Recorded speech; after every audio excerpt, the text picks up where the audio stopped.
কলিয়াবৰ মহকুমা অসামৰিক চিকিৎসালয়ত অগ্নিকাণ্ড চিকিৎসালয়খনৰ দ্বিতীয় মহলাত লাগিল জুই ঔষধ মজুত কৰি ৰখা কোঠাত লাগিল জুই শৰ্ট সাৰ্কিটৰ ফলত সূত্ৰপাত হৈছিল জুইৰ ৰোগীৰ লগতে চিকিৎসাকৰ্মীৰ মাজত লাগে হোৱাদোৱা প্ৰাণ ৰক্ষাৰ বাবে হাহাকাৰ অৱস্থাৰ সৃষ্টি হয় হস্পিটেলখনত নৱজাতকক লৈ বিছনাৰ পৰা দৌৰি আহিল প্ৰসূতি চিকিৎসালয়ত থকা অগ্নি নিৰ্বাপন ব্যৱস্থাৰে অৱশেষত জুই নুমুৱাবলৈ সক্ষম হয় সৌভাগ্যক্ৰমে ক্ষয়ক্ষতি হোৱা নাই কোনো ৰোগীৰ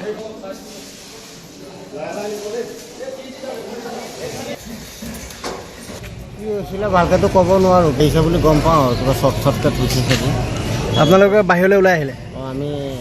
চিজাৰিং পেচেণ্ট আছিলে ইয়াত দেখুওৱা আছে আহিলোঁ আৰু বাহিৰত ওলাই কিহৰ পৰা লাগিছে কিবা গম পাইছে নেকি সেনেকৈ গম নাপাওঁ কিবা শ্বৰ্ট চাৰ্কিট হৈছে আৰু কাৰেণ্টত কি হৈছিলে জুই লাগিছিলে মই অকলে পলাব নোৱাৰিম মোৰ ভয় লাগি গৈছে গোটেই ধোঁৱা হৈ গৈছে